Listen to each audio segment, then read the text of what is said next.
안녕하십니까. 자, 오늘 시험 문제. 자, 마지막 문제 항상 법원은 추가된 처분 사유를 근거로 가배 청구를 기각할 수 있는가? 이렇게 나왔습니다. 기각할 수 있는가? 자, 가배 입장에는 참 기가 막힌 일이 벌어지고 있는 건데요. 한번 보겠습니다. 자, 보면은 자, 변시사령 풀어가는 기본 접근법, 누누이 매번 말씀드립니다. 아예 그냥 머릿속에 인이 바뀌도록. 자, 판례가 정답입니다. 판례 논리대로 풀어가되 의미 있는 견해가 있다면 이제 마지막에 이에 대해서라고 이제 소개하는 것으로 족합니다. 이 소개는 이제 중간에 사안의 경우에서 소개해도 되고 아니면 마지막 설문의 해결에서 소개해도 돼요. 어디에서 소개해든 상관없어요. 만약 판례 정반대와 학설을 취한다면 이제 부적법 소각과 판결을 받거나 본원전 이제 소장 심사에서 아니면 본안에 가서 청구 기각 판결까지 가게 될 거예요. 그래서 법률 규정과 판례를 합해서 뭐라 하냐면 법리라 그래. 법리 이거를 법리라니까 모든 과목들이 동일합니다. 절대로 자, 판례 논리에 대적하는 논리 전개 하면 안 됩니다. 절대로. 그럼 제1문을 풀어가는 논리적 사고를 한번 해볼게요. 자, 처분사의 추가 변경에 대해서 이제 풀이하는 방법을 알아보겠는데요. 자, 이 부분은 학술과 판례에 맡겨져 있죠. 자, 그럼에도 불구하고 행정소법 30조의 기속력 제도와 긴장 관계에 서 있게 됩니다. 그래서 학설과 판례에 맡겨져 있다 하여 그 논의 범위가 추상적이지 않습니다. 뭐냐면 긴장 관계에 있는 기속력 제도 때문에 그런 점을 우리의 정답인 판례를 통해서 익히 합니다. 자, 한번 보겠습니다. 자, 짐승들이 쓰는 이제 답안 작성법. 이게 짐승들이 쓰는 문제의 소재예요. 짐승들은 어떻게 쓰냐면요. 물음통에서 자극을 통해 대전제를 딱 토해내잖아요. 그럼 첫 번째 대전제부터 씁니다. 두 번째는 발굴을 해요. 소거해야 되는데 소거할 게 없어요. 이거는요. 소거 없으니까 2번 발굴로 바로 넘어갑니다. 그래서 대전제 먼저. 그래서 법원은 추가된 첨사를 근거로 가배 청구를 기각할 수 있는가? 자, 법원은 추가된 첨사를 근거로 가배 청구를 기각할 수 있으려면 할 때 대전제가 정의가 먼저 나와야 돼요. 처분사의 추가 변경이란 정의. 처분 시에는 이유로 제시되지 않았던 사실상 또는 법률상의 근거를 사후의 행정소송 절차에서 본안이라는 뜻입니다. 이거 본안에서 행정청이 새로이 제출하거나 법원이 직권으로 해보아여 처분의 위법성 판단에 고려한 걸 말한다. 처분의 위법성 판단에 고려해버리면요 원고 패소로 나옵니다. 이거를 법원이 허가해 줘버리면 원고 패소로 나올 확률이 매우 높아요. 자, 그래서 if should 이제 이 정의를 썼으면 이 정의로부터 if should가 나옵니다. 정헌 명령. 자, 법원은 추가된 처분 사유를 근거로 가배 청구를 기각할 수 있으려면 법원은 추가된 처분 사유를 심리하여 판단할 수 있어야 한다. 그런데 법원은 추가된 처분 사유를 근거로 원고 청구를 기각할 수 있으려면요 처분 사유 추가가 인정되어야 하고, 즉 제도 자체가 인정돼야 되고, 두 번째는 당초 처분 사유가 추가 사유가 기본적 사실관계가 동일하다고 인정된 한도 내에 있어야 됩니다. 자, 이렇게 이제 빼냅니다. 이렇게 빼낸 것으로부터 이제 발굴을 할 때 이제 물어보는 문제와 관련하여 법원은 추가된 처분 사유를 근거로 가배 청구를 기각할 수 있는가와 관련하여 첫째, 둘째 이렇게 딱 나옵니다. 첫째, 처분 사유 추가가 인정되는지 문제. 이건 제도의 인정 문제입니다. 이건 제도의 인정입니다. 제도. 두 번째는 당초 처분 사유인 정당한 이유 없는 계약 불이행과 추가 사유인 뇌물 공여가 기본적 사실관계가 동일하다고 인정된 한도 내에 있는지 여부. 자, 여기서 기본적 사실관계 동일성이라 쓰지 않는다는 걸 조심하세요. 기본적 사실관계가 SV입니다. SV. 기본적 사실관계가 동일하다고 인정되는 한도 내에 있는지 문제된다입니다. 이거 꼭 기억해 주시기 바랍니다. 이거. 그래서 여기서 이제 정리되는 다음에 목차들은 처분사유 추가 인정되는지 여부, 그다음에 또 밑에 부분 목차로 구성 목차로 떨어지는 게 당초 처분사유는 정당한 이유 없는 계약 불이행과 추가 사유인 뇌물 공여가 기본적 사실관계가 동일하다. 고 인정되는 한도 내에 있는지 여부입니다. 자, 이걸 그대로 가서 이제 이렇게, 그러니까 원래는 이걸 먼저 쓰고, 이거 먼저 쓰고, 그다음에 두 번째는 뭘 쓰냐면 추가하였다.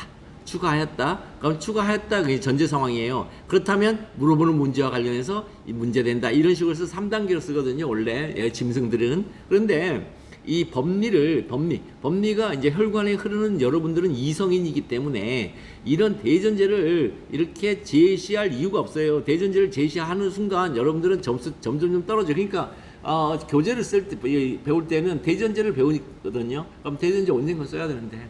그리고 이제 강사들이 신림동이나 보면은 의의를 꼭 써야 된다니까. 의의를 써야 된다는 이 강한 부담감을 느끼세요. 아니에요. 여러분들 필속에는 이미 의의가 흐르고 있어요. 그럼 의의의 내용을 쓰는 게 아니고, 즉 컨셉트에 정의를 쓰는 게 아니죠. definition을 쓰는 게 아니고 definition을 내가 이렇게 딱 요거 써야 되겠네 라면은 그 정의만 쓰면 되는 거죠. 컨셉만 쓰면 되는 거죠. 그 단어만 제시해주면 되는 거예요. 그걸 이제 이성인들 사이의 소통이랍니다. 그걸 이성인들 사이의 소통이라 그래요. 자, 그러면 그 이성인들 사이의 소통에서 쓰는 문제 소재를 한번 볼게요. 법원은 추가된 처분 사유 근거로 가배청구를 기각할 수 있는가와 관련, 지금 물어보는 문제와 관련하여 첫째, 처분 사유의 추가가 인정될 문제입니다. 이거는 제도의 인정 여부의 제도, 처분 사유 추가 변경이란 제도가 인정이란 말 나오면 제도입니다. 그다음에 둘째, 당초 처분 사유인 계약 불이행과 추가 사유인 뇌물 공여가 기본적 사실 관계가 동일성이 있다. 아니, 기본적 사실 관계가 동일하다고 동일성이 있다고 이렇게 이제 쓰지 말라고 이렇게 쓰면 동일하다고 인정되는 한도 내에 있는지 문제된다. 이렇게 꼭 써야 돼요. SV로 쓰셔야 돼요. 기본적 사실관계가 동일성이 있다. 이거 아니에요. 이런 말 없어요. 이런 말 판례 없어요. 자, 기본적 사실관계의 동일성이라고는 하는 건 있어도 기본적 사실관계가 동일성이 있다. 이렇게는 아니에요. 그러니까 기본적 사실관계가 동일하다고 인정되는 한도 내에 있는지 문제된다. 자, 대전제인 법률 규정이 없으므로 자, 정의로부터 정언명령이 필요해요. 정의를 먼저 내놓고 정의로부터 도출되는 정언명령이 필요하지만 이성인의 글쓰기이므로 정의 정언명령의 순서로 쓰지 않습니다. 이거 절대 쓰지 않습니다. 이거요. 자, 이거를 5공채에서 쓰지 않으면요 점수가 없습니다. 근데 우리는 안 쓰는 게 점수예요. 자, 우리의 피 속에 흐르는 정의 정언명령, 즉 법리에 비춰서 묻는 문제를 살펴보니까 이러이러한 문제들이 추출된다는 것을 보여주면 돼요. 원래는 이렇게 써야 합니다. 원래는 이 1, 2, 3, 4 이렇게 쓰는 게 맞는데 그게 이제 짐승의 글쓰기 방법인데 자, 원래 어떻게 이렇게 쓰는 게 짐승의 글쓰기 방법이에요. 원래는 이렇게 써야 돼요. 처분사의 추가 변경이란 처분 시행의 이유로 제시되지 않았던 자, 여기 뭐예요? 여기는 컨셉, 개념이 나오고 개념어가 나오고 그다음에 여기는 정의, definition이 나오잖아요. definition이 나와요. 그럼 이 사후에 행정소를 행정청이 새로 제출하거나 법원이 직권으로 해봐야 법원의 위법성 판단을 고려하는 것을 말한다. 그 다음에 법원은 추가 변경된 처분 사유를 근거로 원고의 청구를 기각할 수 있으려면 이제 if 여기도 원고라고 그래가지고 갑을 원고로 추상화시키죠. 처분사유 추가 변경이 인정돼야 하고 즉 제도가 인정돼야 되고 두 번째는 당초 처분사유 추가 변경된 사유가 기본적 사실관계 동일하게 인정되는 한도 내에 있어야 한다. 즉 대전제로서의 정의를 먼저 쓰고요. 몇 번째를 먼저 쓰고 여러분들이 쓰고 싶어하는 방식이에요. 이게 사실은 여러분들이 이걸 쓰고 싶어하는 방식인데 이렇게 쓰면은 그 점수 배점의 분량을 한 2배는 초과해버려요. 그 다음에 청장은 갑질시켜서야 돼요. 계약의 정당한 이유 없는 불이행을 처분 사유로 1년의 기간을 정해 입찰 참가 자격 제한 처분을 했다. 여기가 이제 뭐냐면 전제 상황이에요. 이게 여기가 대전제고 그 다음에 입찰 참가 자격 제한 처분 시정에서 뇌물 공견을 처분 사유 추가했다. 이게 전제 상황이죠. 여기까지가. 그러니까 지금 이거 대전제로부터 이제 빼내는 요 전제 상황 문제를 이제 빼내고 싶은 거죠.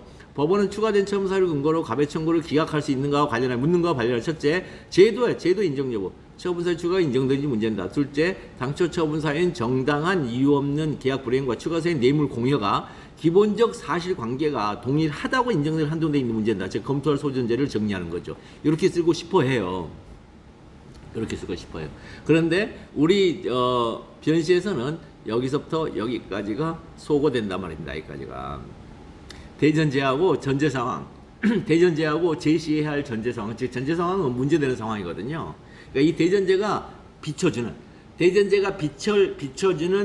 해결 분쟁의 상황, 이걸 전제 상황인데 여기 이거 제시하지 않아요. 그러니까 이걸 익히질 않으니까 미치는 거예요. 글을 쓸 때마다 고민스러운 거예요. 이거 어디까지 써야 되지? 이걸 정리해서 써야 되나? 이런 고민들이 있죠. 이것을 이성인이 제기하는 문제의 소재로 바꾸면 다음과 같습니다. 이렇게 바꾸면 자, 법원은 추가된 처분 사유 근거로 가배 청구를 기각할 수 있는 것과 관련 묻는 문제와 관련해 첫째, 처분 사유의 추가가 인정되는 문제입니다. 둘째, 당초 처분 사유인 정당한 이유 없는 계약 불이행과 추가 사유인 뇌물 공여가 기본적 사실과 동일하게 인정된 한도 내에 있는지 문제입니다. 지금 주어져 있는 문제가 30점인가 그렇죠? 그럼 여기는 3점이죠. 이거 3점입니다. 이게.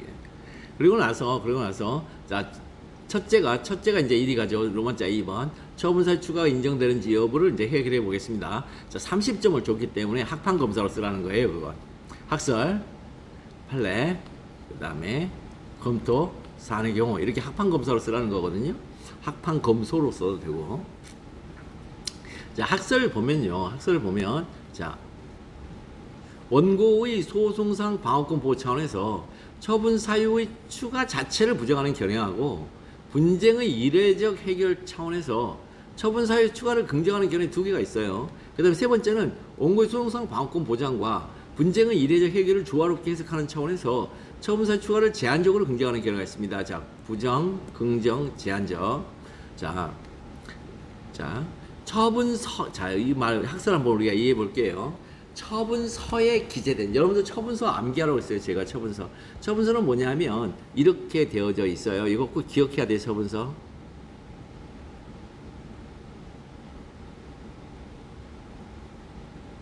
자, 처분서에 처분서.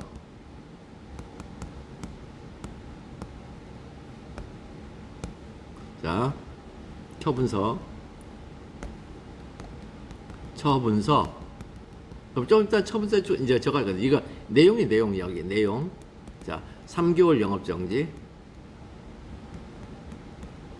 이게 내용이에요. 내용이 목적.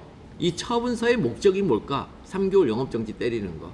처분서의 취지가 뭘까? 3개월 동안 영업을 못하게 하는 거. 처분서의 내용이 뭘까? 3개월 영업정지. 처분서의 효과는 뭘까? 3개월 영업정지라는 강사하며 다 같은 말. 목적, 취지, 내용, 효과, 기능 다 같은 말. 그래서 목적, 취지, 기능 등을 달리함으로 이거 어디서 배우시냐면 협의소에게서. 네, 무효확인 소송에서 저기 뭐죠? 그 민사소송에 가요. 양도 양수계약 무효확인 소송을 제기가 가능한데 그 제기를 안 하고 영업자 지위 승계, 영업자 지위 신고 수리 처분, 영업자 지위 승계 수리 처분 무효확인 소송을 제기한단 말이에요. 그럼 이거는 한국 소송이잖아요. 그럼 민사소송으로 제기하는 게 더 보다 더 이제 뭐냐 직접적 권리구제수도 아니냐. 그랬더니 판례가 민사소송과 행정소송은 목적, 취지, 기능 등을 달리하므로 거기서 목적, 취지, 기능이 그런 얘기예요. 다 같은 말.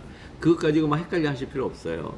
자, 그 다음 1호가 뭐냐면 상대방, 2호가 담당자, 3호가 사실관계, 4호가 참조조문, 5호가 처분 사유, 이제 6호가 불복고지, 7호가 처분 일시, 8호가 처분권자.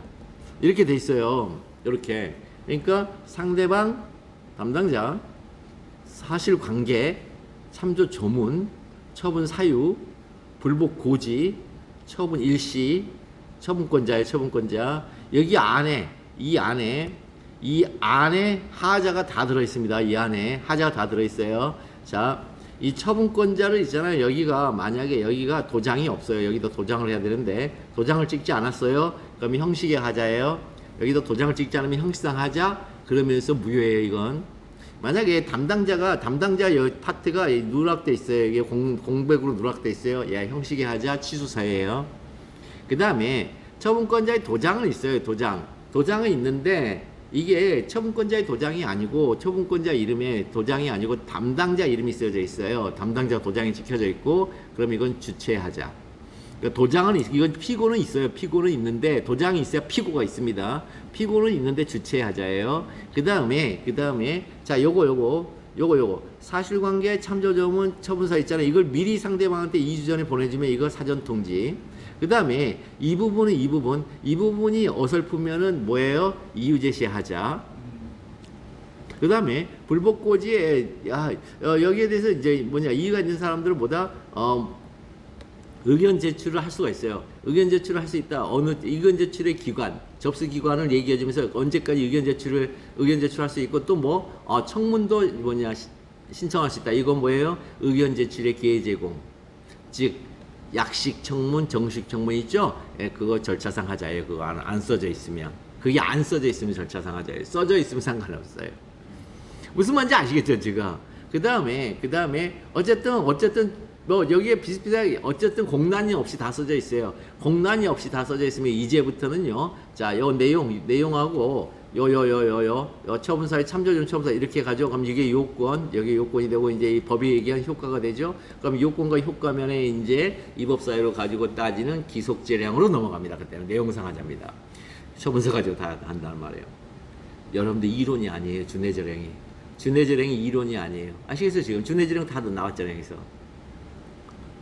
그러니까 이 처분서를 모르니까, 그러니까 변호사가 돼야 될 사람들이 처분서를 모르는 거예요. 그럼 처분서를 모르니까 이게 이해가 안 되는 거예요, 도무지. 소장을 어떻게 쓰는지 모르니까 부적법 소각하면 뭔지 이해가 안 되는 거예요, 도무지. 판결문이 어떻게 되는지 모르니까 기판력이 뭔지를 모르는 거예요. 제가 누누이 말하지만 이 소송법 있잖아요. 소송법은 다 문서 처리 규정이에요. 문서를 어떻게 처리할 것이냐. 그리고 그 문서가 제대로 갖춰져 있다면 그 문서에 어떤 효력을 부여할 것이냐. 예컨대 본안전 심사, 소장 심사에서 이 문서를 다 갖추었어요. 그것은 무슨 효과가 발생한다? 그랬더니 소송 계속 중이라는 효과가 발생한다. 그럼 소송 계속 중이라는 효과가 발생하면 당연히 뭘 해야 돼요? 심리와 판단을 당연히 해야 된다. 심리와 판단 안 하면 재판 지연이에요. 재판 지연이면 그 판사 있잖아요. 아, 대법관 될 거 포기해야 돼요. 네. 그렇게 이제 그런 식으로 이루어지는 거예요. 그런 식으로. 그 다음에 판결문이 나왔어. 판결문이 나오면 뭐, 기대기. 우리는 기대기. 기판력, 대세요, 기속력이 발생한다. 이렇게. 그러니까 그렇게 이제 어떤 문서와 그 문서가 제대로 다 갖춰졌다면 나타나는 효력이 뭘까? 요것도 문서예요. 이 문서가 어설프긴 하지만 다 갖추고 있으면 나타나는 효력이 뭐지? 갔더니, 공정력.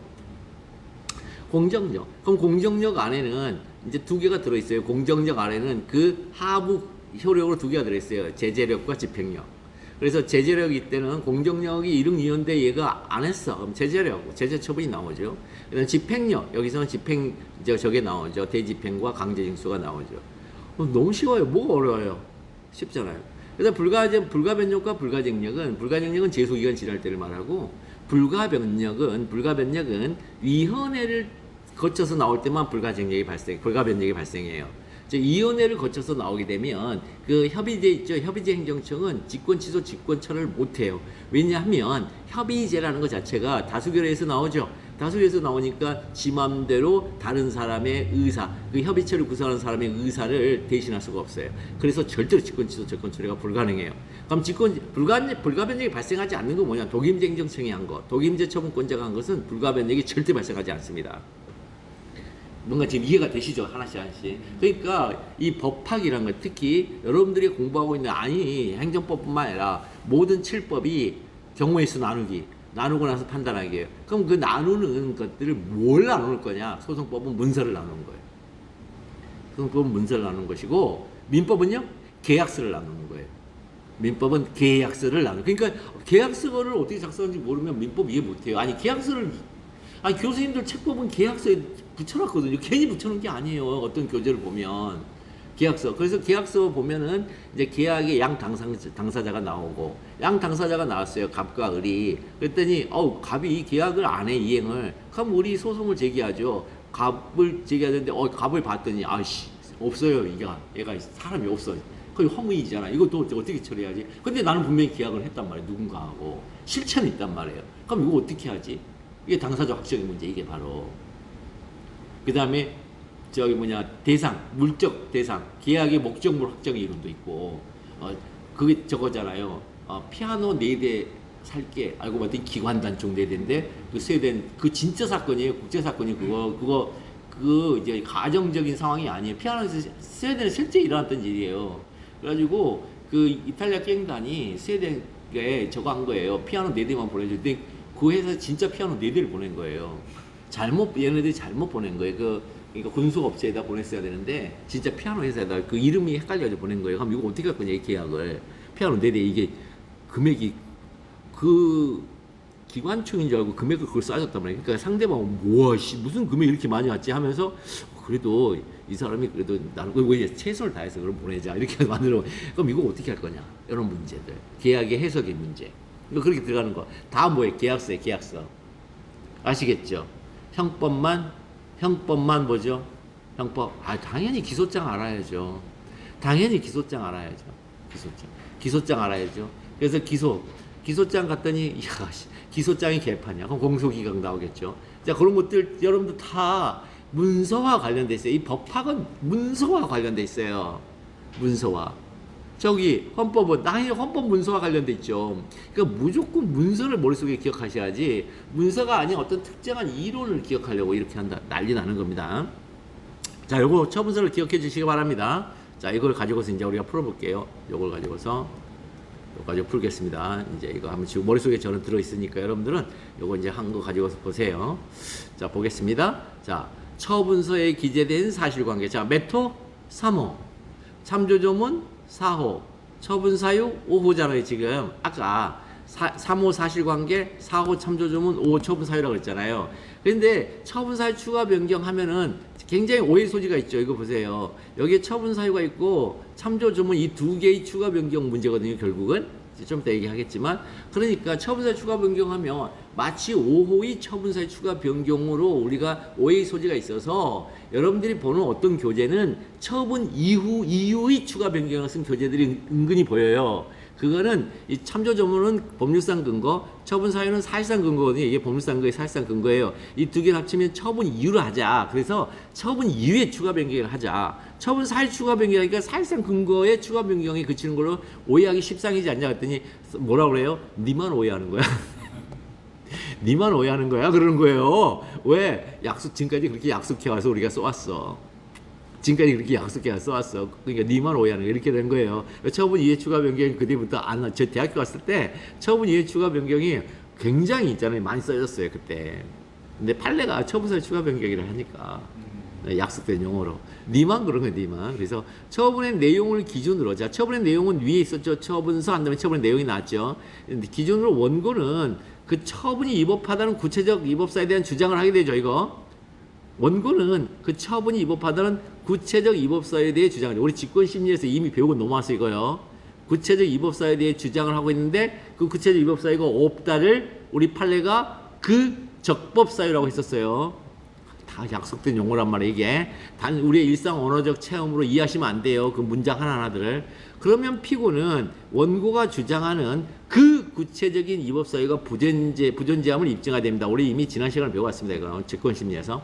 그 다음 판례는 피고의 입증의 정도를 합리적으로 수긍할 수 있는 이릉의 입증을 해야 한다고 합니다. 자, 피고가 처분의 적법사유에 대해 합리적으로 수긍할 수 있는 이릉의 입증에 성공하면 그 반대되는 주장과 입증이 원고에게 되돌아가게 되죠. 따라서 처분사유 추가나 변경을 허용하면 기껏 처분서에 기재된 사실관계와 참조조문 및 처분사유와 처분의 내용을 기준으로 주장한 원고의 구체적 위법사유가 무력화되죠. 그래서 원고는 패소의 위험을 안게 됩니다. 즉 원고의 방어권이 무력화됩니다. 그래서 원고의 방어권 보장 차원에서 처분서 절대 건드리지 마. 처분사유 추가 변경을 허용하지 말자는 부정서 있습니다. 처분서 절대 건드리지 마. 처분서는 소장에 필수적 첨부서류라고 그랬어요. 필수적 첨부서류 3개, 소장 부본, 처분서, 그 다음에 입증 방법에 관한 각종 서류들이요. 자, 그 다음에 반대로 처분청은 소송 계속 중이더라도 당연히 불가 변력이 발생한 건 아니므로 처분 사유를 달리하여 당초 처분을 취소하고 그냥 있거나 혹은 더 나아가 새로운 처분을 당연히 할 수도 있기 때문에 그러한 당초 처분을 취소하고 새로운 처분하는 방법만을 허용하고 처분사 추가 변경을 허용하지 아니하면 자, 원고로서는 무슨 일이 벌어지느냐? 자, 직권 취소했으니까 뭐예요? 소급 무효죠. 즉 부존재로 돌아가죠. 부적법 소각하죠. 부적법 소각과 그리고 새로운 처분이니까 이거는요. 새로운 처분에 대한 취소의 제기 혹은 행정법 22조에 의한 처분 변경, 소변경 등이 계속 반복적으로 발생하기 때문에 처분사유 추가 변경을 허용하면 단번에 끝낼 소송을 못 끝내고 반복해서 소송을 제기하는 사태, 즉 소송 경제에 반하는 사태가 발생한다면서 이게 오히려 원고의 방어권을 기껏 보장했더니 뭐한다? 원고에게 소송 비용이 무한대로 발생하는 소송 경제적 측면에서 부담이 심해진다 이거. 그러니 처분사유 추가 변경을 허용하자는 긍정설이 있습니다. 자, 이것도 이해되시죠? 고민하는 사람들은 막 머릿속에서 빵빵 터질 거예요 이게. 이에 대해서 원고의 방어권을 침해하지 않으면서 소송 경제를 동시에 깨할 수 있는 경우에는 처분사유 추가 변경을 허용하자는 제한적 긍정설이 있습니다. 자, 원고의 방어권을 침해하지 않으면서도 소송 경제를 동시에 깨할 수 있는 경우를 판례는 다음과 같이 말하고 있습니다. 판례. 행정처분의 취소를 관한 항고소송. 자, 취소를 관한 항고소송을 우리가 취소송이랍니다. 처분청은 당초 처분의 근거로 삼은 사유와 기본적 사실관계. 자, 보십시오. 가 동일하다. 판례가 이렇게 쓰되 가 동일하다고 인정되는 한도 내에서만 다른 사유를 추가하거나 변경할 수 있다. 이렇게 났습니다. 자, 이 말은 추가하거나 변경하는 사유가 당초 처분의 근거로 삼은 사유와 기본적 사실관계가 동일하다고 인정되는 한도 내에서는, 여기서 한도 쓰는 걸 기억을 해주세요. 한도 내에서는 당초 처분의 근거로 삼은 사유와 같은 말을 하는 것이므로 방어권 침해가 없어서 본안에서 심리가 가능하고, 그렇기 때문에 한방 해결하니까 소송 경제에 기하는 것이에요. 즉 기본적 사실관계의 동일성이 가지는 의미를 판례를 통해서 그럼 보겠습니다. 제일 중요한 판례. 당초 처분 사유와 기본적 사실관계 동일성이 인정되는 사유인 경우에는 처분 사유의 의미를 판례. 이게 뭐냐면 이 동일성이 가지는 이 소송상 의미입니다. 사실관 기본적 사유의 동일성이 뭐냐가 아니라 기본적 사실관계의 동일성이 가지는 소송상 의미의, 소송에서 당초 처분 사유와 그 다음에 다른 처분 사유, 당초 처분 사유와 다른 처분 사유가 기본적 사실관계 동일성이 있냐 없냐가 소송에서 어떻게 쓰이냐는 거예요. 그래서 동일성이 인정되는 사유인 경우에는 처분 사유의 추가 변경을 긍정하고 본안에서 그렇게 해야 함에도 아니하여, 처분사유 추가 변경을 긍정해야 하는데 본안에서 처분사유 추가 변경을 긍정 안 했어요. 그렇게 해야 함에도 그렇지 아니하여 판결이 확정돼 버리면 기속력이 미치는 그 사건이 되거나 판결에 취재했다는 처분이 되지 아니하게 된다고 그래요. 그러니까 기본적 사실관계가 동일하다고 인정되는 한도 내에 있는 사유는 본안에서 심리를 하고 왔어야지, 그걸 심리하지 않고 처분이 취소가 확정돼 버리면 그 사유를 가지고 재처분 못해요. 그 사유를 가지고 동일처분을 해버리면 3조 1항의 반복금지가 되거나, 동일처분을 해버리면 3조 2항의 판결의 취지에 따른 처분이 아니게 돼요. 판결의 취지에 따라 다시 행한 처분이 아니게 돼요. 자, 그 다음에 당초 처분사의 기본 사실관계의 동일성이 인정되지 않는 사유인 경우 어떻게 되느냐 그랬더니, 그건 소송 계속 중에는 처분 변경, 소변경이 돼요. 그거에 의해서 동일처분을 해버리면. 그 다음에 판결 확정 후에는 다른 사유이기 때문에 기속력이 미치는 그 사건이 되지 않아요. 그러니까 그 사유로 동일처분을 할 수가 있고, 판결에 취재에 따른 처분이 되니까 그 사유로 동일처분을 할 수가 있어요. 자, 여기서 뭔가 좀 뭐예요? 이상한 표현 느끼지 않았어요? 30조 1항도 그 처분 사유에 따른 동일처분, 30조 2항도 그 처분 사유에 따른 동일처분. 그런데 30조 1항은 침익적 자기처분이에요. 3개월 영업정지 처분을 다른 사유에 의한 3개월 영업정지를 다시 때려요. 그 동일한 사실관계 내에서. 여기서 이 동일처분은 동일한 사실관계에서 나온 처분이에요. 사실관계를 달리하면 전혀 관계가 없어요. 그러니까 같은 사실관계, 육하원칙에서 같은 사실관계에 3월 2일 날 적발돼서 3개월 영업정지 때렸어요. 근데 3월 4일 날 적발을 됐는데 3개월 영업정지 때렸다가 하면 동일한 처분이 아니에요, 그건요. 그러니까 기초적 사실관계 동일해야 돼요, 그거. 그런데 그 기초가 되는 사실이 동일해야 되는데, 자, 그렇다면 그때 기본적 사실관계가 동일하다고 인정되는 한도 내에 있는 사유이면은 본안에서 바로 추가 변경을 통해서 심리 판단해야 되고, 그럼으로써 이기면 돼요. 이거 인정하면 피고가 이기게 돼요. 그런데 만약에 본안에서 그걸 처분사 추가 변경 제도를 이용해야 됨에도 불구하고 이용하지 않았어요. 처분청이 이거 지면은 이거 사유 가지고 써먹어야지 이러고 있는데 기본적 사실관계가 동일하게 인정된 한도 내 있어요. 그러면은 그 처분 사유로 동일한 침익적 자기 처분을 내리면 3조 1항에서는 그 사건이래요. 그래서 그 사건에 해당하여 반복금지효 위반이 돼요. 기속력에 반복금지효 위반이 돼요. 그 다음에 수익적 처분의 거부 처분 사유예요. 수익적 처분의 거부 처분 사유인데 그 다른 사유로 수익적 처분에 대한 거부 처분을 다시 내리면 문제가 돼요. 수익적 처분을 내리면 괜찮아요. 그럼 제3자가 다시 또 취소를 제기하겠지만 어쨌든 처분의 직접 상대방은 소제기하지 않습니다. 그러니까 거부 처분이 재차 거부 처분일 때 문제가 돼요. 3조 2항은. 그래서 3조 2항 문제는 언제나 재차 거부 처분으로 나와요. 3조 2항은 판결의 취지에 따른 처분이 돼버려요. 신청을 인용하는 처분은. 수익적 처분이 거부 처분이 아니라 인용 처분이 나오잖아요. 신청을 인용하는 처분이 나와버리면 무조건 3조 2항 위반이 아니에요. 그래서 3조 2항 위반이 되려면 30조 1항에서는 동일한 침익적 처분, 30조 2항은 동일한 거부 처분을 가리킵니다. 둘 다 침익적입니다. 둘 다 침익적이어야 됩니다. 자, 요거를 머릿속에 가지고 있어야 사례풀이가 바로 다이렉트로 됩니다.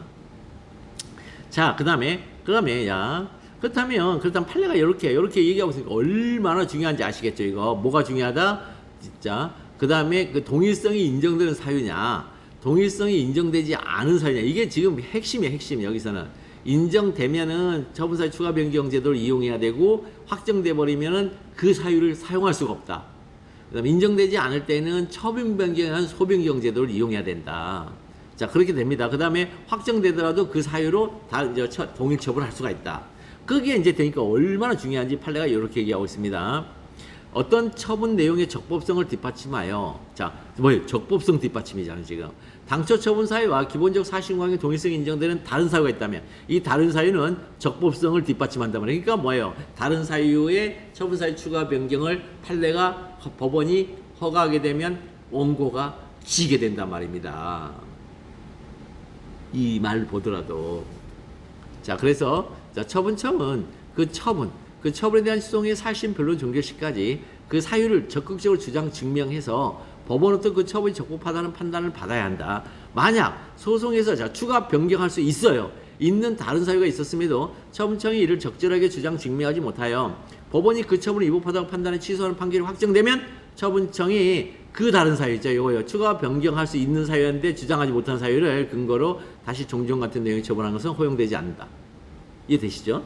자, 어떤 처분에 당초 처분사의 기본적 사실관계 동일성이 인정되지 않은 다른 사유가 있다면 그 처분에 대한 취소에서 처분사의 추가 변경은 허용되지 않지만 처분청이 그 처분에 대한 취소 판결 확정 후 그 다른 사유를 근거로 별도의 처분하는 것은 허용된다. 자, 요겁니다. 중요한 판례는 요겁니다. 요 판례를 가지고 갑니다. 요 판례가 이 어떤 의미를 갖고 있냐를 드는 이거 설명해 주는 거예요. 여기 있는 판례를 쓰는 거 아니고요.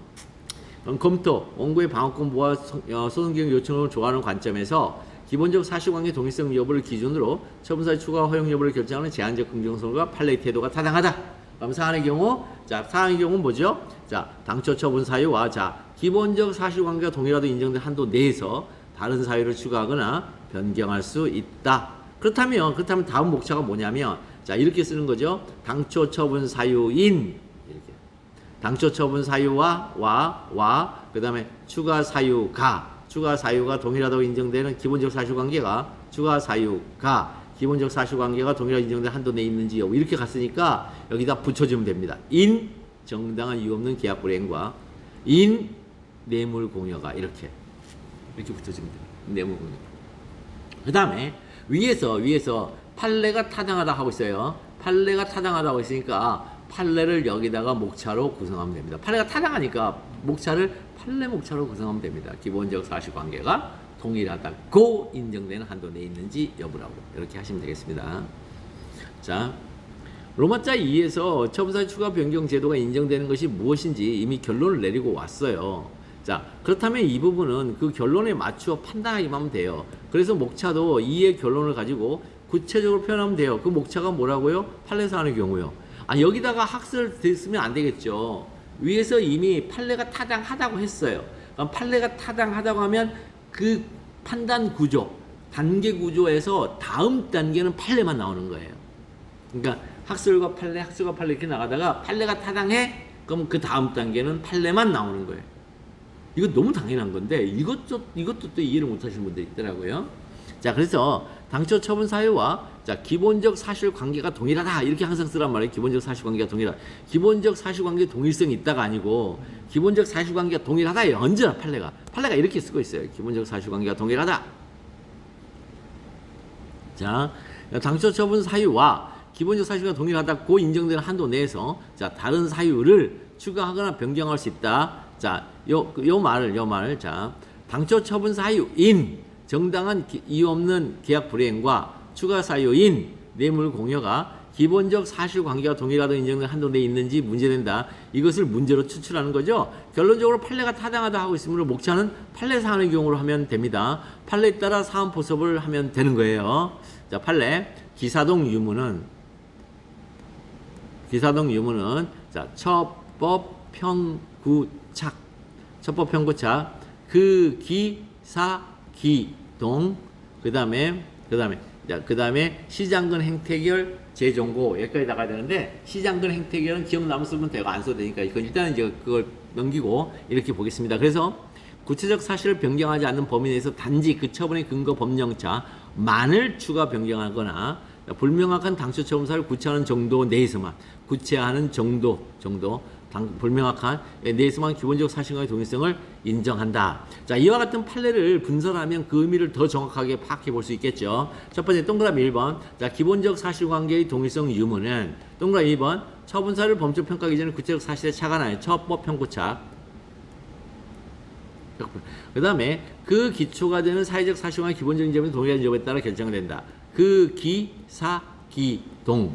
자, 그 기사기동. 기사동 유무는 그 기사기동이에요. 기사동 유무는 처법 평구착 그 기사기동. 자, 구체적 사실을 변경하지 않는 범위 내에서 단지 그 처분의 근거 법령만을 추가 변경하거나 불명확한 당초 처분 사유를 구체하는 정도 내에서만 기본적 사실과의 동일성을 인정한다. 이렇게 나왔습니다. 자, 동그라미 2번부터 보겠습니다. 동그라미 1번은 뭐 기본적 사실관계 동일성 유무는 주어니까 빼고 동그라미 2번부터 처분 사유를 범죄로 평가하기 이전에 구체적 사실에 착안하여는, 자, 이 착안이라는 말만 알면 어려운 말이 아니에요. 자, 요 착안이란 말은 옵타노마이, 즉 그냥 눈으로 보다예요. 이 착안은 독일 말이에요. 독일 말에서 옵타노마이, 그냥 눈으로 보다, 시각적으로 보다. 시각적으로 그냥 보는 거예요. 아무 생각 없이 보는 거예요. 자, 눈이라는 신체 활동을 통해서 보는 건데, 자, 길에서 안경점 지나다 보면 옵티칼이라는 문구가 볼 거예요. 이 옵티칼, 광학이라는 이 옵티칼이 이 옵타노마이에서 나온 거예요. 그럼 착안하면, 자, 우리나라 말의 착안은 어떤 안건에 대해 기가 막힌 아이디어를 포착하여 내어놓는다. 이게 착안이잖아요. 우리나라 아이디어는. 근데 이것이라는 일상 언어적 이해에 잡혔으면 이해하지 못하죠. 자, 눈으로 보면서, 그렇다면 이 옵타노마이하고, 자, 어차피 보다인데 이 보다와 관련된 이 그리스 말이 3개가 있어요.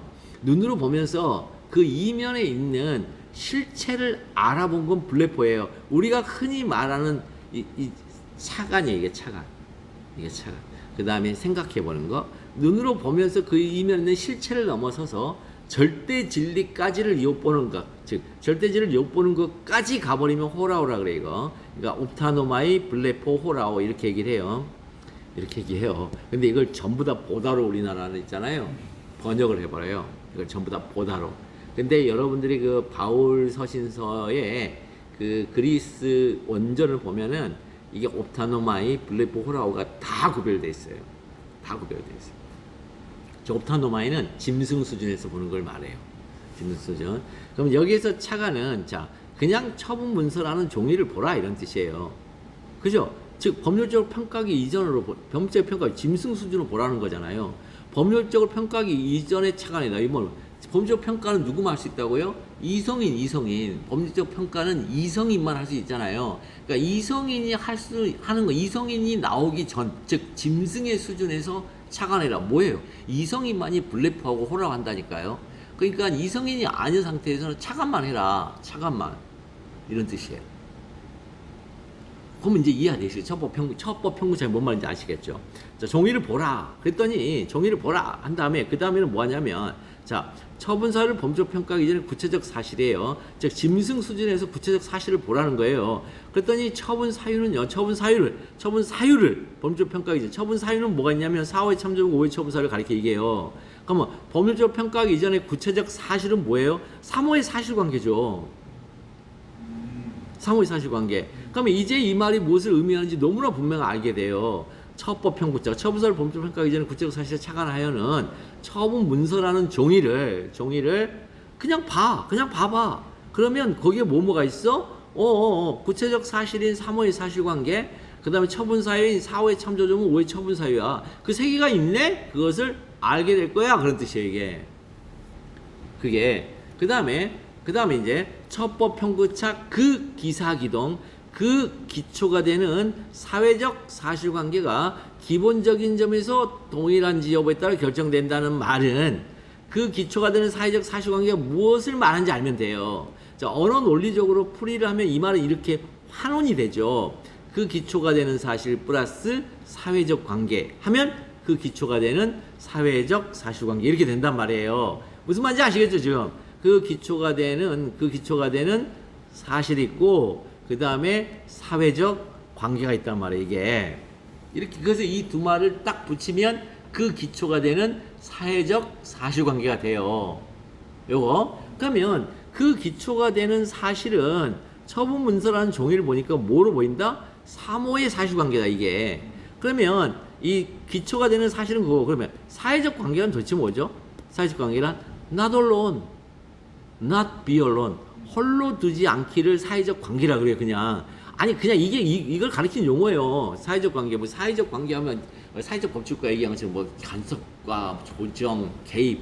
아니 홀로 안 두니까 그런 거 일어나는 거 아니에요. 그 관계에서. 그죠? 그러니까 홀로 두지 않게 그냥. 그럼 무엇을 홀로 두지 않기일까요? 사모의 사실관계에 뭔가를 덧붙이면 돼요. 두 경우가 나오죠. 첫 번째는 사모의 사실관계 플러스 사호의 참조조문. 두 번째는 사모의 사실관계 플러스 오호의 처분사유. 이렇게 두 경우로 나온다고 이게. 이게 뭐예요? 그 기초가 되는 사회적 사실관계가 이렇게 두 개가 나온단 말이죠. 이제 추가하거나 변경하는 것이 정해지죠. 자, 그 기초가 되는 사회적 사실관계, 사모의 사실관계, 사호의 참조점을 고정하면요. 그 사실관계가 있으면 고정하면 되죠. 그 다음에 5호의 처분사를 추가하거나 변경하는 것이죠. 그러면 이게 기본적인 점에서 동일한지를 따지면 되겠죠. 3호의 사실관계, 5호의 처분사유를 고정하면 자 4호의 참조점을 추가하거나 변경하겠죠. 그렇게 추가하거나 변경하는 것이 기본적인 점에서 동일한지 여부에 따라 허용되기도 하고 허용되지 아니하기도 합니다. 자 여기까지 잘 따라오실 수 있죠. 그 다음에 자 구체적 사실을 변경하지 않는 범위 내에서 단지 그 처분의 근거 법령만을 추가 변경하거나 해서 구체적 사실을 변경하지 않는 범위 내에서는 3호의 사실관계와 5호의 처분 사유를 고정하는 것을 말해요. 단지 그 처분의 근거 법령만을 추가 변경, 만자가 들어갔죠. 이런 말은 4호의 참조점을 추가하거나 변경하는데 다른 사유가 아니라는 말에 불과한 것이지 근거 법령만을 추가, 그걸 어떻게 판단할 건데? 추가 변경된 근거 법령만 있으면 그냥 근거 법령만을 추가 변경했다고 이렇게 얘기할까요? 그거 아니라는 거예요, 지금. 그럼 여기서 처분의 근거 법령만, 이 만을 추가 변경한다는 말이 해결돼야죠. 자, 이 말은 당초 처분의 법률상 근거가 달성하고자 하는 목적 취지 기능 같은 말과 추가 변경하고자 하는 법률상 근거의 목적 취지 기능 이 동일한 경우를 의미하죠. 이게 따라서 사헌포습을 할 때는 당초 처분의 법률상 근거가 달성하고자 하는 목적과 추가 변경하고자 하는 법률상 근거의 목적이 동일하므로 단지 그 처분의 근거 법령만을 추가 변경하는 것이다 라고 쓰면 되겠거든요. 여기까지. 자, 여기까지. 이해되시나요, 이거요? 이해되시죠? 자, 그렇다면 불명확한 당초의 처분 사유를 구체하는 정도 내에서 불명확한 당초의 처분 사유를 구체하는 정도 내에 머물려면 3호의 사실관계 플러스 4호의 참조점을 고정해야 돼요. 이제 5호의 처분 사유를 추가하거나 변경하였는데 다른 사유가 아니란 말이죠, 이것도. 그러면 당초의 처분 사유가 불명확해야 돼요, 여기서는. 아, 이거, 사헌포섭 하랬더니 너무 버벅대는 거예요. 이걸 버벅댈 이유가 뭐 있어요? 직관적으로 이건 구체화야. 이러면 안 되죠. 직관적으로 이거 구체화 같은데 그게 아니고, 당초 처분 사유가 불명확해야 돼요. 당초 처분 사유가 불명확해야 돼요. 그러면 후속의 처분 사유가 그 불명확한 처분사의 구체화임을 우리는 그때 비로소 직관을 동원해서 알 수가 있어요. 논리가 아니라. 아니 불명확한 것을 구체화하는 걸 어떻게 논리로 그걸 입증을 해요. 논증을. 그거는 직관으로 논증하죠. 논리로 논증한 것은 취지유사죠. 근거 조항인 참조정원의 취지유사를 가지고 검토를 하죠. 그럼 사헌포섭을 할 때는 당초의 처분사유가 불명확하여 구체하는 정도 내에 있다라고 쓰면 돼요. 자, 위는 뭐냐면 사헌포섭을 할 때 어떻게 했냐면 당초 처분의 법률상 근거가 달성하고자 하는 목적과 추가 변경하고자 하는 법률상 근거의 목적이 동일하므로 이렇게 목적의 동일성에서 출발해서 처분의 근거 법령만을 추가 변경하는 이렇게 넘어갔는데 여기는 구체화해서 넘어가는 게 아니라 당초 처분 사유가 불명확하여 구체화로 넘어가요. 구체화하는 정도 내에 있다 이렇게 쓰시면 돼요. 자, 됐죠? 그럼 사안의 경우 이제 한번 볼게요. 사안의 경우. 당초 처분 사유인 정당한 이유 없는 계약 불이행은 자, 불명확한 사유가 아니죠, 이거. 정당한 이유 없는 계약 불이행, 정당한 이거 불명확한 사유 아니죠. 이거 정확하게 가는 아니란 점에서 추가 사유인 뇌물 공유는 당초 처분 사유를 구체하는 정도 내에 있는 것이 아니다. 첫 번째 구체하는 정도 내. 왜? 한도 내. 기본적 사실관계가 동일하다는 한도 내에 있어야 돼. 그죠? 기본적 사실관계가 동일하다고 인정되는 한도 내. 한도라고 하기 때문에 뭐가 있어요? 한도 딱 점이 아니고 요 span of power라고 하는 span of power가 있는 거예요. 범위가.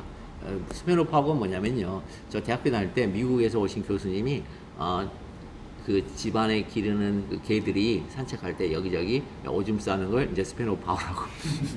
여기는 내 나와바리. 그 양반이 나와바리란 말을 안 썼는데 어쨌든 자 그래서 자 이거 그 다음에 당초 처분 사유인 정당한 이유 없는 계약 불이행의 근거 조항의 목적이 뭐냐면 목적. 그랬더니 계약 이행의 보장이라는 점이죠. 그렇다면 추가 사유인 뇌물 공여의 근거 조항의 목적은 뭐냐? 직무 수행의 청렴성 보장이죠. 여기는 계약 이행의 보장이고. 그래서 청렴성 그 취지가 유사한 경우가 아니죠. 그 취지가 같지가 않잖아요 지금. 그래서 단지 그 처분의 근거 법령만을 추가 변경하는 것이 아니다. 이렇게 사안포섭하면 되는 거예요. 너무 쉬워. 이게 사안포섭하면 이런 사안포섭이 안 나오는 답안하고 이 사안포섭이 나온 답안은 천지 차이.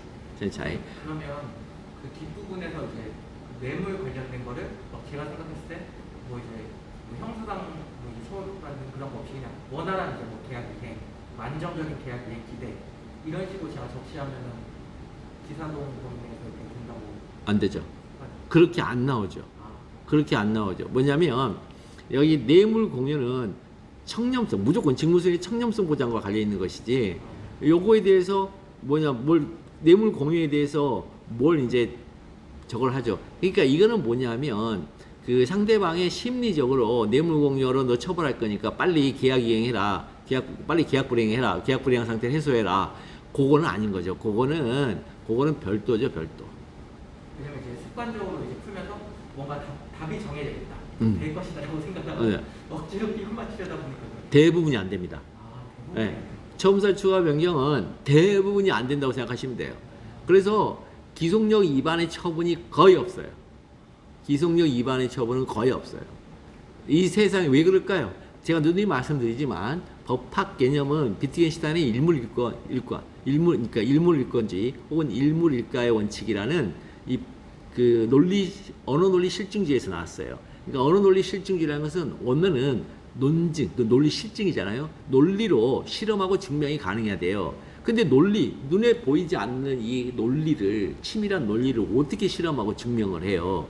그래서 나온 말이 그 논리는 현상의 어떤 상황과 항상 1:1 대응 관계가 있어야 된다. 그러면 법률 규정은 이 현실에서 항상 1:1 대응 관계 있겠죠. 그러니까 A라는 상황에 쓰여졌던 그 A 법률이 있고 B라는 상황에는 B 법률이 있어요. 그랬더니 A라는 상황에 A 법률을 B 법률에다가 추가하거나 변경을 했어요. 그러면 이 B 상황이 아니기 때문에 절대로 목적이 같을 수가 없어요. 지금 여기도 마찬가지예요. 지금 정당한 이유 없는 계약 불이행 조항하고 그다음 뇌물 공유로 인한 그 형사처벌 조항은 완전히 달라요. 행정 형벌 조항은 완전히 조항이 달라져요. 조항이 달라지면 일단 목적이 달라요. 그럼에도 불구하고 이 만자 근거 법령만을 추가 변경하는 경우는 없냐? 있지요. 어느 경우 있죠? 의제요. 의제요는 같이 하고 있잖아요. 지금 그 효과를. 목적을 같이 하기 때문에 의제요가 발생하는 거예요. 목적을 같이 하기 때문에. 의제요. 혹은 처분이 있는데 동일 조항 내에서 여러 처분이 나올 수도 있어요. 동일 조항 내에서. 그런 것. 그런 경우에는 당연히 가능합니다. 자, 그 다음에 당초 처분사인 정당한 이유 없는 계약 불이행과 추가사인 뇌물 공유는 자 기본적 사실관계의 동일성이 인정되지 않는다. 이렇게 이제 여기는 뭐냐면 왜 이렇게 썼냐면 판례가 이제 여기서 그렇게 했기 때문에 그렇게 쓴 거거든요. 지금 그렇게 할 때는 판례 했기 때문에 저렇게 해도 된단 말이에요. 여기 뭐냐면 판례가 마지막에 이렇게 자 기본적 사실관계의 동일성을 인정한다. 기본적 사실의 동일성을 인정할 수 없다. 이렇게 써놓고 이건 이 안에 들어가서 검토를 한단 말이에요. 안에 들어가서 그리고 밖으로 나와서는 뭐예요? 기본적 사실관계가 동일하다고 인정되는 한도란 말로 밖으로 튀어나와야 돼요. 왜 목차가 이렇게 물어봤으니까. 그럼 당초 처분 사인 정당한 이유 없는 계약 불이행과 추가 사인 뇌물 공여는 기본적 사실관계가 동일하게 인정되는 한도 내에 있지 않다. 그럼 설문의 해결은 자 묻는 문제에 대한 반응적 글쓰기로 답안을 작성하라고 했죠. 그러다 묻는 문제가 뭐냐 그랬더니 법원은 추가된 처분사를 근거로 가배 청구를 기각할 수 있는가? 반응적 글쓰기죠. 법원은 추가된 처분사를 근거로 가배 청구를 기각할 수 있지 않다. 이렇게 쓰시면 되겠습니다. 자 처음에 답을 쓰셨을 때 반드시 뭐죠? 경우의 수 나누기, 나눈 경우의 수마다 판단하기. 요런 아주 심플하고 명확하고 진짜 누가 보더라도 틀린 답은 틀렸다, 맞은 답은 맞았다. 이렇게 하면 점수가 높아요. 심지어 틀려도 돼요. 틀려도 돼요. 틀려도 맞는 답하고 점수에 나봐야 5점밖에 안 나요. 막 무슨 뭐 50점 이런 거 안 나요. 근데 이런 게 정확하게 안 나타나 있으면 40점대 벗어나기 힘들어요. 40점대를 벗어나기가 힘들게 돼 있어요. 그래서 제가 항상 그랬잖아요. 진짜 내가 지금 배우고 있는 저 선생님이 나한테 넘기는 이 지식이 정말 내가 시험장 가면 60점, 70점짜리 지식이 맞나? 지식은 맞는데 그러면 가서 내가 저기 김연아가 항상 뭐였어요? 이 아사다 마오보다 구성 점수가 낮아요. 그런데 뭘로 항상 역전하냐면 GOE. 저기 가산점으로 역전해요. 즉 기술의 완성도로.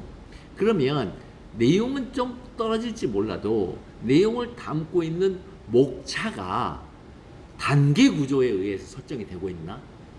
문제의 소재, 뭐뭐 인지 여부인데 반드시 인지 여부에서 기다라고 해야지만 다음 목차로 넘어가게끔 내가 이렇게 구성을 잘하고 있나? 요게 관건이에요. 요게 점수를 잘 받는 관건이에요. 요거 훈련 정말 많이 하셔야 돼요. 예컨대 우리가 첫날 했던 거 기억나세요?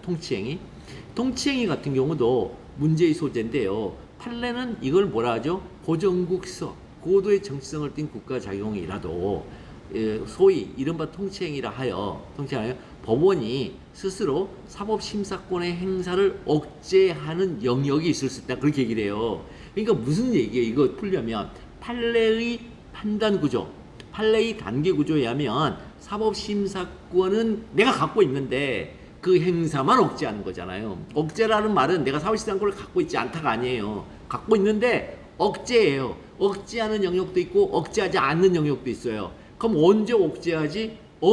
항고소송에서는 억제하는데 형사소송이나 헌법소송에서는 억제 안 할 거야. 그래서 대통령이 통치행위를 통해서 만약에 국민의 기본권을 침해하면 헌법소송 가능해요. 대통령이 통치행위를 통해서 내란죄나 여적죄를 저질렀어요. 그 즉시 형법의 기소를 받아요. 이건 기소받죠. 저거 하는 거죠. 탄핵하고 바로 그냥 깜빡이 넣어버려야죠. 자, 이런 거예요, 이런 거. 그러니까 무슨 얘기입니까? 사후심사권을 스스로 억제한단 말이에요. 그렇다면 통치행위가 취소소송의 대상이 되느냐부터 검토가 내려와야 돼요. 그래서 다음 목차가 취소소송의 대상이 되는 처분인지 여부예요. 취소의 대상인지 여부가 아니고 취소의 대상이 되는 처분인지 여부예요. 왜? 통치행위는 취소의 대상으로 하려면 판례가 취소의 대상이 되는 처분, 취소의 대상이 되는 거부처분, 취소의 대상이 되는 행정청의 행위 이렇게 3분을 하고 있거든요. 19조 2조 1항 1호를 이렇게 3분, 거기도 경우일수록 이렇게 나눠요. 그렇게 나누는데 통치행위는 무조건 취소의 대상이 되는 처분인지로 검토를 해줘야 돼요. 거부처분은 아니죠. 그 다음에 취소의 대상이 되는 행정청의 행위는 행정지도, 비고력적 사실행위, 그 다음에 공법상 계약의 일방적 의사표시는 해지일 때만 적용되는 그거예요. 그러니까 그런 걸 다 알고 있어야. 그러니까 우리는 뭐냐면 이제사 뭘 동원해서 그걸 거기다 놓고 판단해 가는 게 아니라 이미 결론은 다 아는데 그 구조, 단계 구조를 이렇게 배열하는 거예요. 여러분이 판사가 돼도 마찬가지예요. 소장 딱 보는 순간 벌써 누가 이겼다가 마음속에 이미 예단이 돼요. 근데 그 예단하면 안 된다고 자유심증지인데 예단돼요. 그러고 나서 주장 입증책임을 통해서 계속 가다 보니까 이 자식 봐라, 내가 예단하기로 이놈이 이겼는데 왜 이걸 안 하지? 그런데 거기다 이거 해라. 이거 큰일 나는 거잖아요. 이거 성명권의 한계를 넘어서는 거잖아요. 그런데 항고소송에서는 그게 가능해요. 직권심리. 그래서 막 내라 그래요, 판사가. 오히려 원고 측 변호사한테 낼 수 있는 자료 있으면 더 내세요. 왜 안 내죠? 그런다니까요. 심지어. 그럼 그게 막 그럼 이제 피고집 변호사는 막 가슴이 두근두근 하죠. 씨, 문서 안에 일건 기록상 현출되는 사항이 들어가면 안 된다 이러면서 우리가 지난 시간 배웠던 그죠?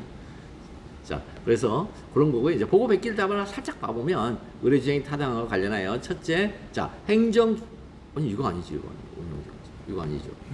왜 이거 나왔지? 운영정지가 왜 나왔지? 보고 베낄 답안 이거 제가 제가 잘못 보냈네.